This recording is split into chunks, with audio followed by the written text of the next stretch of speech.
ನನ್ನ ಮಗಳೇ ಈ ಮನೆ ಮಹಾರಾಣಿ. ನಮ್ಮ ಅಣ್ಣನ ಆಸ್ತಿಗೆಲ್ಲ ನನ್ನ ಮಗಳೇ ಒಡತಿ. ಅವಳ ಅದೃಷ್ಟ ಈ ರೀತಿ ಬದಲಾಗತ್ತೆ ಅಂತ ನಾನು ಅನ್ಕೊಂಡಿರ್ಲಿಲ್ಲ. ನನ್ನ ಮಗಳು ಈ ಮನೆಗೆ ಸೊಸೆ ಆಗದಿದ್ರೇನಂತೆ, ಈ ಮನೆ ಮಹಾರಾಣಿನೇ ಆಗ್ಬಿಟ್ಲಲ್ಲ, ಅಷ್ಟು ಸಾಕು. ಧೀರನದೋಂ ತನನ ಧೀರನದೋಂ ತನನ ಧೀರನದೋಂ ತನನ ಧೀರನದೋಂ ತನನ ಧೀರನದೋಂ ತನನ ಧೀರನದೋಂ ತನನ ಧೀರನದೋಂ ತನನ ಧೀರನದೋಂ ತನನ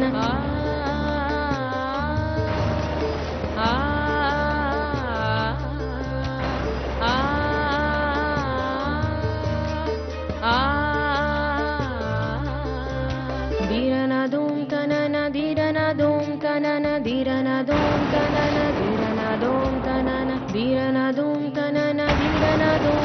ಅಮ್ಮ ಸಂಗೀತ,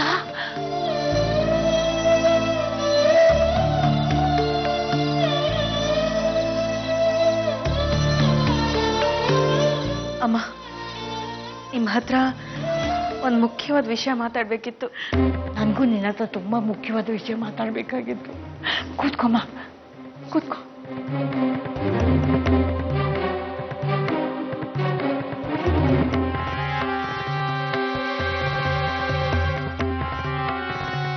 ನನ್ನ ಮೊಮ್ಮಗ ಮನೆ ಬಿಟ್ಟು ಹೋಗ್ಬಿಟ್ಟ. ಈ ಅಜ್ಜಿನ ಒಂಟಿ ಮಾಡಿ ಹೋಗ್ಬಿಟ್ಟ.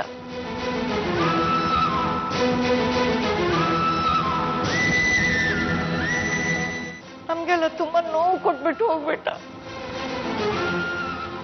ಅಳ್ಬೇಡಿ ಅಮ್ಮ, ನಿಮ್ಮ ಮೊಮ್ಮಗ ಮತ್ತೆ ಈ ಮನೆಗೆ ವಾಪಸ್ ಬಂದೇ ಬರ್ತಾನೆ. ಹಾಗೆ ನಂದಕುಮಾರ್ ಅವ್ರ ಮಗಳು ಈ ಮನೆಗೆ ಸೊಸೆಯಾಗಿ ಬಂದೇ ಬರ್ತಾಳೆ.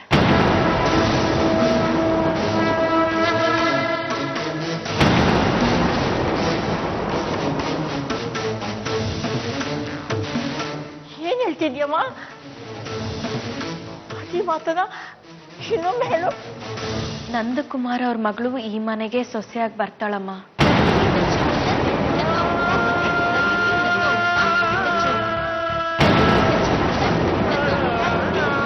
ನಿನ್ ಮಾತು ನಿಜನಾ ಸಂಗೀತ? ಖಂಡಿತ ನಿಜ ಅಮ್ಮ. ನೀವು ಒಪ್ತೀರಾ ಅನ್ನೋ ನಂಬಿಕೆ ನನಗಿದೆ. ಆದ್ರೆ ಜೈರಾಮ್ ಸರ್, ನಾವಿಬ್ರು ಸೇರಿ ಅವನನ್ನ ಒಪ್ಸೋಣ ಸಂಗೀತ. ನೀವಿಷ್ಟು ಧೈರ್ಯ ಕೊಟ್ರಲ್ಲ, ನನ್ಗಷ್ಟೇ ಸಾಕಮ್ಮ.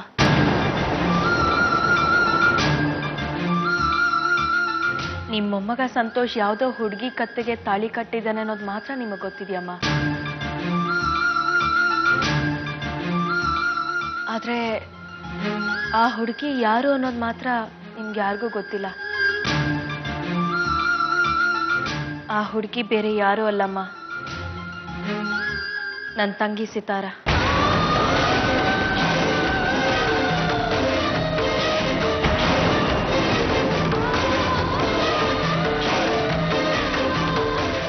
ತಪ್ಪು ಯಾಕಾಯ್ತು, ಹೇಗಾಯ್ತು ಅಂತ ನೋಡೋದಕ್ಕಿಂತ ಹೆಚ್ಚಾಗಿ ಆ ತಪ್ಪನ್ನ ಸರಿಪಡಿಸೋದು ಮುಖ್ಯ ಅಲ್ವಮ್ಮ? ಸಂಗೀತ, ಆ ಭಗವಂತನ ಲೀಲೆ ಏನು ಅಂತ ನನ್ಗೆ ಅರ್ಥ ಆಗ್ತಾ ಇಲ್ಲ.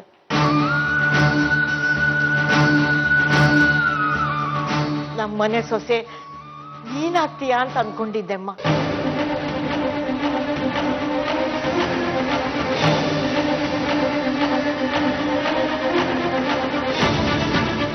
ಈಗ ನೋಡಿದ್ರೆ ನಿನ್ ತಂಗಿ ನಮ್ಮನೆ ಸೊಸೆಯಾಗಿ ಬರ್ತಾ ಇದ್ದಾಳೆ. ನಾನು ನಿಮ್ಮನೆ ಸೊಸೆ ಆಗ? ಹೌದಮ್ಮ, ಇಷ್ಟೆಲ್ಲ ಆದ್ಮೇಲೆ ನನ್ನ ಮನಸ್ಸಿನ ಆಸೆಯನ್ನ ನಿನ್ನ ಹತ್ರ ಹೇಳ್ಕೊಳ್ಳೇಬೇಕು.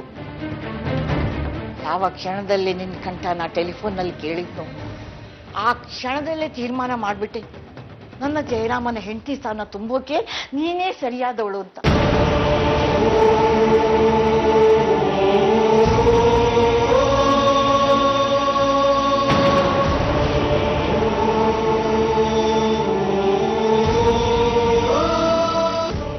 ಈ ವಿಷಯನ ಸಂಗೀತ ಹತ್ರ ಹೇಳಿದ್ರೆ ಅವಳು ಸ್ನೇಹನೂ ಕಳ್ಕೋತೀಯ ಅಂತ ಹೇಳ್ತಿದ್ದ. ಅದಕ್ಕೆ ಸಂಗೀತ ಇಷ್ಟು ದಿನ ಈ ನನ್ನ ಆಸೆನ ಮನಸ್ಸಿನಲ್ಲೇ ಇಟ್ಕೊಂಡು ಕೊರಗ್ತಿದ್ದೆ.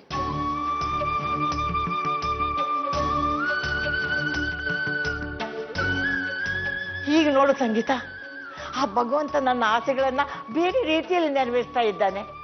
ನನ್ನ ತಂಗಿನ ಈ ಮನೆ ಸೊಸೆಯಾಗಿ ಮಾಡ್ಕೊಳ್ಳೋದಿಕ್ಕೆ ಜಯರಾಮ್ ಸರ್ ಒಪ್ಕೊಳ್ತಾರಲ್ವಾ ಅಮ್ಮ? ಸಂತೋಷ ತಾಳಿ ಕಟ್ಟಿರೋದು ನಿನ್ ತಂಗಿಗೆ ಅನ್ನೋ ವಿಷಯ ಜಯರಾಮಗೆ ಗೊತ್ತಿಲ್ವಲ್ಲ ಸಂಗೀತ, ಅದಕ್ಕೆ ಇಷ್ಟೆಲ್ಲ ರಾದಂತಾಯ್ತು.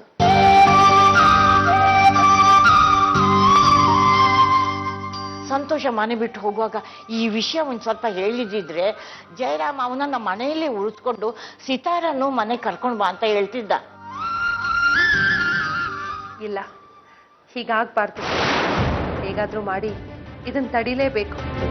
ಅಮ್ಮ, ಜಯರಾಮ್ ಸರ್ ಹತ್ರ ಈ ವಿಷಯದ ಬಗ್ಗೆ ಮಾತಾಡ್ಬೇಕಿತ್ತು. ಅದಕ್ಕೇನ್ ಸಂಗೀತ, ಈಗಲೇ ಮಾತಾಡೋಣ.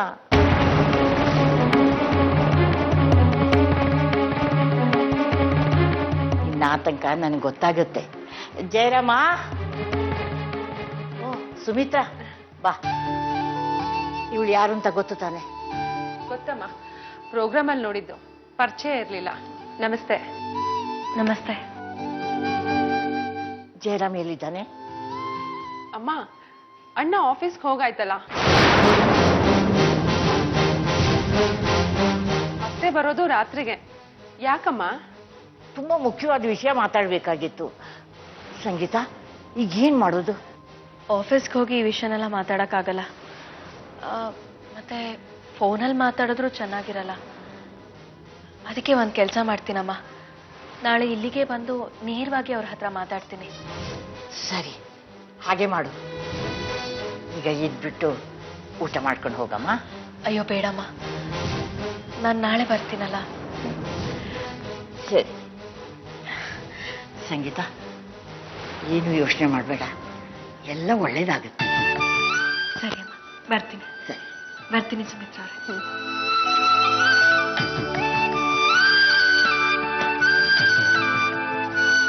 ಸುಮಿತ್ರಾ, ಸಂಗೀತ ಇನ್ ಮುಂದೆ ನಮ್ಮ ಬೀಗರು.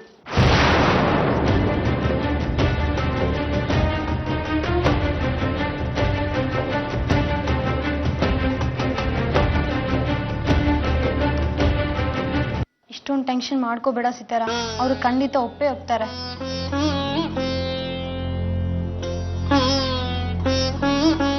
ಸೀತು, ಜ್ಯೂಸ್ ತಗೋಬಿಟ್ಟ. ನಂಗೇನು ಬೇಡ ದೊಡಮ್ಮ. ಬೆಳಿಗ್ಗೆಯಿಂದ ತಿಂಡಿನೂ ತಿಂದಿಲ್ವಲ್ಲೇ, ಹೀಗೆ ಕೂತ್ಬಿಟ್ರೆ ಸುಸ್ತಾಗಲ್ವಾ? ತಗೋ ಜ್ಯೂಸ್ ಕುಡಿ. ನೋಡು ಸೀತು, ಏನಾಗುತ್ತೋ ಅನ್ನೋ ಆತಂಕ ಇದೆಯಲ್ಲ, ಅದೇ ಮನುಷ್ಯನ್ನ ಸುಸ್ತು ಮಾಡಿಬಿಡುತ್ತೆ. ನೀನೇನು ಚಿಂತೆ ಮಾಡಬೇಡ. ಸಂಗೀತ ಹೋಗಿದ್ದಾಳಲ್ಲ, ಜಯರಾಮ್ ಅವ್ರನ್ನ ಒಪ್ಪಿಸ್ತಾಳೆ. ಸ್ವಂತ ಮಗನ ಮಾತನ್ನೇ ಕೇಳಲಿಲ್ಲ, ಏನ ಸಂಗೀತಕ್ಕನ ಮಾತು ಕೇಳ್ತಾರ ಅನ್ನೋ ಅನುಮಾನ ದೊಡಮ್ಮ. ಕೋಪದಲ್ಲಿ ಏನೋ ಒಂದಷ್ಟು ಮಾತುಕತೆ ನಡೆದಿರುತ್ತೆ ಅಷ್ಟೇ ಸಿತಾರ. ಬೆಳಗ್ ಮಗನನ್ನ ಯಾವ ತಂದೆ ತಾನೇ ಎದುರು ಹಾಕೊಳ್ಳೋದಕ್ಕೆ ಇಷ್ಟಪಡ್ತಾರೆ ಹೇಳು? ತುಂಬಾ ಪ್ರೀತಿ ಇರೋ ಕಡೆ ಹೀಗೆಲ್ಲ ಆಗೋದು ಸಹಜ ಸಿತಾರ. ಅದರಲ್ಲೂ ಒಬ್ನೇ ಮಗ ಅಂತೀಯ, ತಾಯಿ ಇಲ್ಲದ ಮಗ ಬೇರೆ. ಅಂಥ ಮಗನ್ನ ಯಾವ ತಂದೆ ತಾನೇ ತುಂಬಾ ದಿವಸ ಬಿಟ್ಟಿರ್ತಾರೆ ಹೇಳು?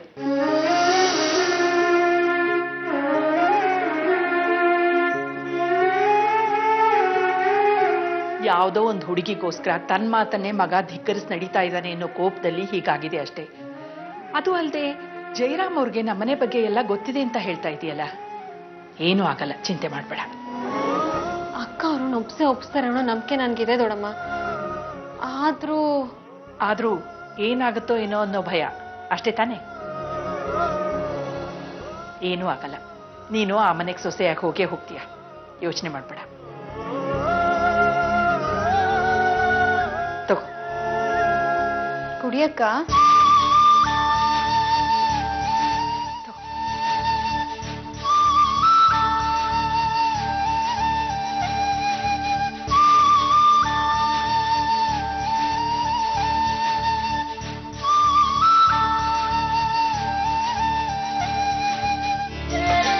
ಸಂಗೀತ ತಂಗಿಗೆ ನಮ್ಮ ಸಂತೋಷನೇ ತಾಳಿ ಕಟ್ಟಿರೋದು ಅಂತ ಗೊತ್ತಾದ್ರೆ ಖಂಡಿತ ನಮ್ಮ ಜಯರಾಮ ಸಂತೋಷನ ಸಿತಾರನ ನಮ್ಮ ಮನೆ ತುಂಬಿಸ್ಕೊಳ್ಳೋದಕ್ಕೆ ಒಪ್ಕೋತಾನೆ. ನನ್ನ ಮೊಮ್ಮಗ ಈ ಮನೆ ಸೇರ್ತಾನೆ. ಆದಷ್ಟು ಬೇಗ ಆ ಕೆಲಸ ಆಗಲಪ್ಪ ತಂದೆ. ಇವತ್ತೇ ಜಯರಾಮ ಮನೇಲಿ ಇದ್ದಿದ್ರೆ ನಾನು ಸಂಗೀತ ಇಬ್ಬರೂ ಸೇರಿ ಅವನನ್ನು ಒಪ್ಪಿಸ್ಬೋದಿತ್ತು.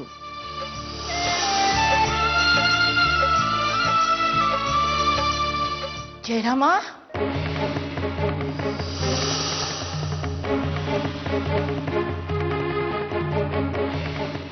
ನೀನು ಆಫೀಸಿಗೆ ಹೋಗ್ಲಿಲ್ವಾ?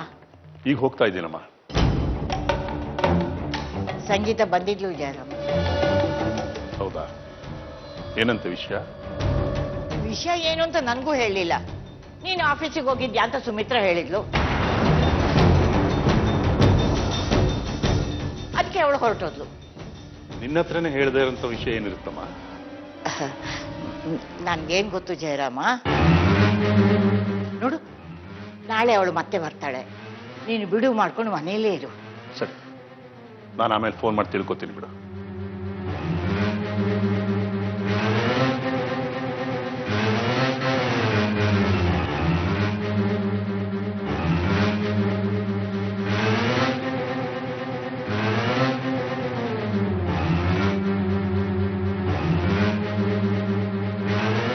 ಸುಮಿತ್ರಾ, ಅಮ್ಮ, ಜಯರಾಮ ಮನೆಯಲ್ಲೇ ಇಲ್ಲ ಅಂತ ಹೇಳ್ಬಿಟ್ಟೆ. ಇಲ್ಲಮ್ಮ, ಅಣ್ಣ ಆಗ್ಲೇ ಮನೇಲಿ ಇರ್ಲಿಲ್ಲ. ಅವನೆಲ್ಲೂ ಹೋಗಿಲ್ಲ, ಮನೆಯಲ್ಲೇ ಇದ್ದ. ಅದು ಆಫೀಸಿಗೆ ಟೈಮ್ ಆಗಿತ್ತಲ್ಲ, ಅಣ್ಣ ಆಫೀಸ್ಗೆ ಹೋಗಿದ್ದಾನೆ ಅಂತ ಅನ್ಕೊಂಡ್ಬಿಟ್ಟೆ. ಎಂತ ಕೆಲಸ ಮಾಡ್ಬಿಟ್ಟೆ.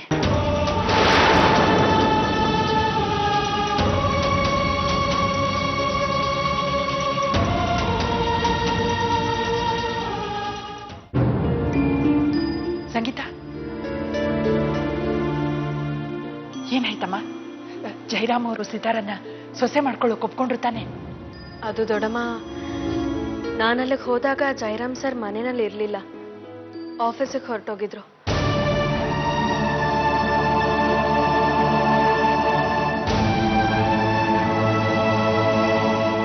ಆಫೀಸ್ಗೆ ಹೋಗಿ ಮಾತಾಡೋಂಥ ವಿಷಯ ಅಲ್ಲ ಅದು. ಅದಕ್ಕೆ ವಾಪಸ್ ಬಂದ್ಬಿಟ್ಟೆ. ಹಾಗಿದ್ರೆ ಮತ್ತೆ ನಾಳೆ ಹೋಗ್ಬೇಕು ಸೀತು. ಆದ್ರೆ ನಾನು ಜಾನಕಮ್ಮ ಅವ್ರಿಗೆ ಎಲ್ಲ ವಿಷಯ ತಿಳಿಸಿದ್ದೀನಿ. ಮೊದಲು ಅವ್ರಿಗೆ ಸಂತೋಷ್ ತಾಳಿ ಕಟ್ಟಿರೋ ಹುಡುಗಿ ಯಾರು ಅನ್ನೋದು ಗೊತ್ತಿರಲಿಲ್ಲ. ಈಗ ಸಂತೋಷ್ ತಾಳಿ ಕಟ್ಟಿರೋದು ನನ್ನ ತಂಗಿಗೆ ಅನ್ನೋ ವಿಷಯ ಗೊತ್ತಾದ್ಮೇಲೆ ಅವ್ರು ಸಂತೋಷ ಪಟ್ರು.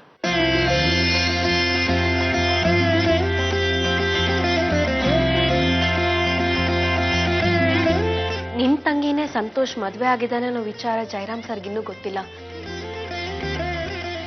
ಆದ್ರೆ ಅವ್ರು ಖಂಡಿತವಾಗ್ಲೂ ಒಪ್ಕೊಳ್ತಾರೆ. ನಾವಿಬ್ರು ಸೇರಿ ಅವ್ರನ್ನ ಒಪ್ಸೋಣ ಅಂತ ಹೇಳಿದ್ರು.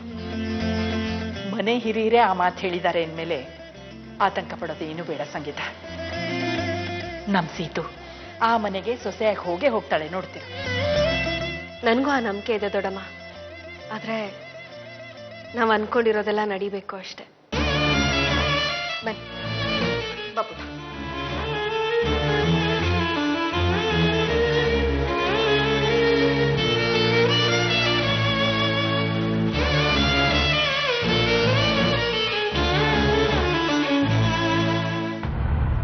ಸಂಗೀತ ಅವ್ರು ಯಾಕೆ ಮನೆಗೆ ಬಂದಿರ್ಬೋದು? ಪಾಪ ಏನಾದ್ರೂ ಹಣದ ಅವಶ್ಯಕತೆ ಇತ್ತಾ? ಫೋನ್ ಮಾಡಿ ಕೇಳ್ತೀನಿ, ಗೊತ್ತಾಗುತ್ತೆ.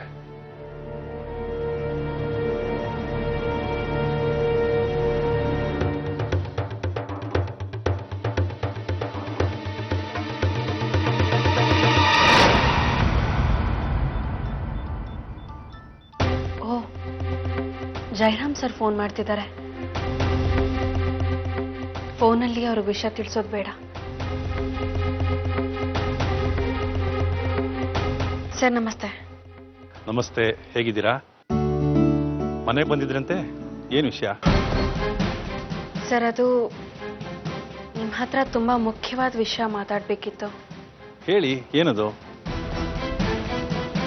ಅದು ಅದು ನನ್ನ ಹತ್ರ ಯಾವ ಸಂಕೋಚನೂ ಪಟ್ಕೋಬೇಡಿ. ಮತ್ತೇನಾದರೂ ಹಣದ ಸಮಸ್ಯೆ ಆಯ್ತಾ? ಅಯ್ಯೋ ಇಲ್ಲ ಸರ್, ಹಣದ ವಿಷಯ ಅಲ್ಲ. ಅದು ಫೋನಲ್ಲಿ ಹೇಳೋದಕ್ಕಿಂತ ನಿಮ್ಮನ್ನ ನೇರವಾಗಿ ಭೇಟಿ ಮಾಡಿ ಈ ವಿಷಯ ತಿಳಿಸಿದ್ರೆ ಚೆನ್ನಾಗಿರುತ್ತೆ. ಅದಕ್ಕೆ ಅಮ್ಮಂಗೆ ನಾಳೆ ಬರ್ತೀನಿ ಅಂತ ಹೇಳಿ ಬಂದಿದ್ದೀನಿ ಸರ್. ಸರಿ, ಬನ್ನಿ, ಪರವಾಗಿಲ್ಲ. ನಿಮ್ಮ ಹತ್ರ ಮಾತಾಡಾದ್ಮೇಲೆ ಆಫೀಸಿಗೆ ಹೋಗ್ತೀನಿ. ಸರಿ ಸರ್, ಬೆಳಿಗ್ಗೆ 10 ಗಂಟೆಗೆ ನಾನು ಅಲ್ಲಿಗೆ ಬಂದ್ಬಿಡ್ತೀನಿ. ಸರಿ, ಬನ್ನಿ.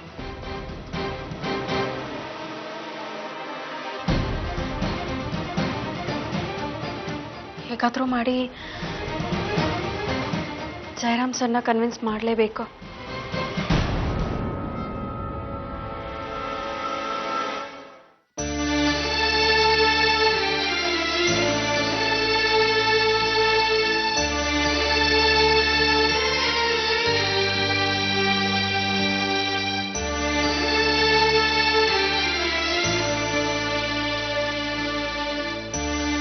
ಅಮ್ಮ, ಇಷ್ಟು ಹೊತ್ತಾದ್ರೂ ಇನ್ನೂ ಮಲಗಿಲ್ವಾ ಅಮ್ಮ?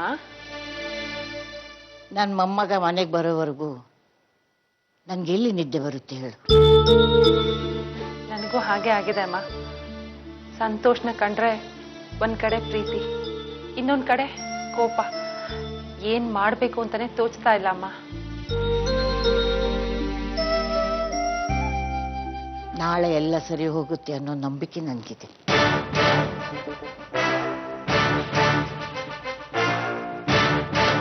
ಎಲ್ಲ ಸರಿ ಹೋಗತ್ತೆ ಅಂದ್ರೆ? ನಮ್ಮ ಸಂತೋಷ ಮದುವೆ ಆಗಿರೋದು ಬೇರೆ ಯಾರನ್ನೂ ಅಲ್ಲ, ಸಂಗೀತ ತಂಗಿನ. ಹೌದಾ ಅಮ್ಮ? ಸುಮಿತ್ರಾ, ಸಂಗೀತ ಫ್ಯಾಮಿಲಿ ಅಂತ ಒಳ್ಳೆ ಫ್ಯಾಮಿಲಿ. ಅಂತ ಫ್ಯಾಮಿಲಿಯಿಂದ ಒಂದು ಹೆಣ್ಣು ಮಗಳು ನಮ್ಮ ಮನೆಗೆ ಸೊಸೆಯಾಗಿ ಬರ್ತಾಳಂದ್ರೆ ಜಯರಾಮ ಒಪ್ಪದೇ ಇರ್ತಾನ? ಇಲ್ಲ ಅಮ್ಮ, ಎಂಥ ಮನೆ ಹೆಣ್ಣಾದ್ರೂ ಅಣ್ಣ ಒಪ್ಪೋದಿಲ್ಲ. ಇಲ್ಲ ಸುಮಿತ್ರಾ, ಜಯರಾಮ ಒಪ್ಪೇ ಒಪ್ತಾನೆ.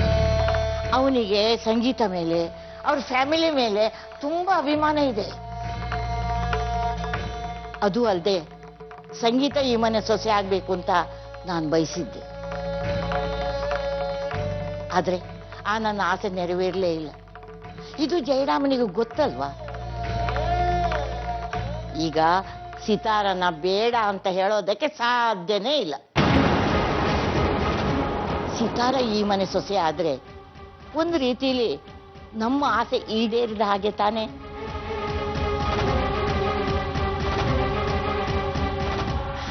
ನಾಳೆ ಸಂಗೀತ ಬಂದು ಈ ವಿಷಯದ ಬಗ್ಗೆ ಜಯರಾಮ್ ಹತ್ರ ಮಾತಾಡ್ಲಿ, ಆಮೇಲೆ ನೋಡು ಏನಾಗುತ್ತೆ ಅಂತ. ನಾಳೆ ಸಂಗೀತ ಅವ್ರು ಬರ್ದೇ ಇದ್ರೇನೆ ಚೆನ್ನಾಗಿರತ್ತೆ ಅಮ್ಮ. ಇದೇನಮ್ಮ ನೀನ್ ಹೀಗ್ ಮಾತಾಡ್ತಾ ಇದ್ಯಾ? ಸಂಗೀತ ಬಂದು ಮಾತಾಡಿದ್ರೆ ನಮ್ ಸಮಸ್ಯೆ ಎಲ್ಲ ಬಗೆಹರಿದು ನಮ್ಮ ಮನೆಗೆ ಮೊಮ್ಮಗನು ಬರ್ತಾನೆ, ಅವನ ಜೊತೆಗೆ ನಮ್ ಸೊಸೆನೂ ಬರ್ತಾಳೆ. ಅಮ್ಮ, ಹಾಗಂತ ನೀನ್ ತಿಳ್ಕೊಂಡಿದ್ಯಾ? ಹಾಗಾದ್ರೆ ಸಾಕು ಅಂತ ನಾನು ಅನ್ಕೋತೀನಿ. ಆದ್ರೆ ಸಂಗೀತ ಅವ್ರು ಬಂದು ಅಣ್ಣನ ಹತ್ರ ಮಾತಾಡೋದು, ಅಣ್ಣ ಅವ್ರ ಮೇಲೆ ಕೋಪ ಮಾಡ್ಕೊಂಡು ಕೂಗಾಡೋದು,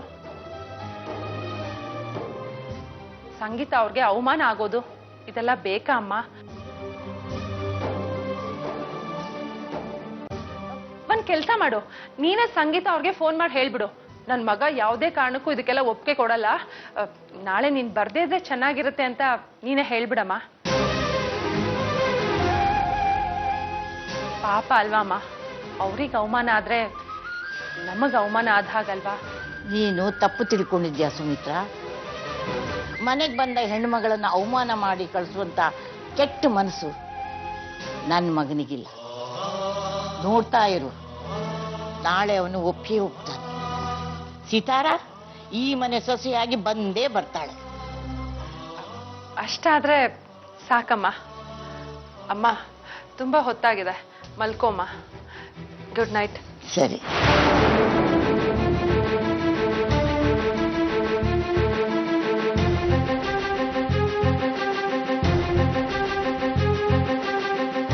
ನಮ್ಮಮ್ಮನಿಗೆ ನನ್ನ ಮಗಳ ಮೇಲೆ ಸ್ವಲ್ಪನೂ ಪ್ರೀತಿನೇ ಇಲ್ಲ. ಎಲ್ಲಾ ಪ್ರೀತಿನೂ ಅವ್ರ ಮೊಮ್ಮಗ ಸಂತೋಷ್ ಮೇಲೆನೆ. ಈ ಮನೆಗ್ ಸೊಸೆಯಾಗಿ ಬರ್ತಾಳೆ ಅನ್ಕೊಂಡಿರೋ ಆ ಸಿತಾರ ಮೇಲೆ. ಅವಳು ಏನಾದ್ರೂ ಈ ಮನೆಗ್ ಸೊಸೆಯಾಗಿ ಬಂದ್ಬಿಟ್ಲು ಅಂದ್ರೆ ನನ್ನ ಮಗಳಿಗೆ ಯಾವ ಅಧಿಕಾರನೂ ಇಲ್ಲದೆ ಇರೋ ಹಾಗಾಗ್ಬಿಡತ್ತೆ. ಏನ್ ಮಾಡ್ಲಿ ಈಗ?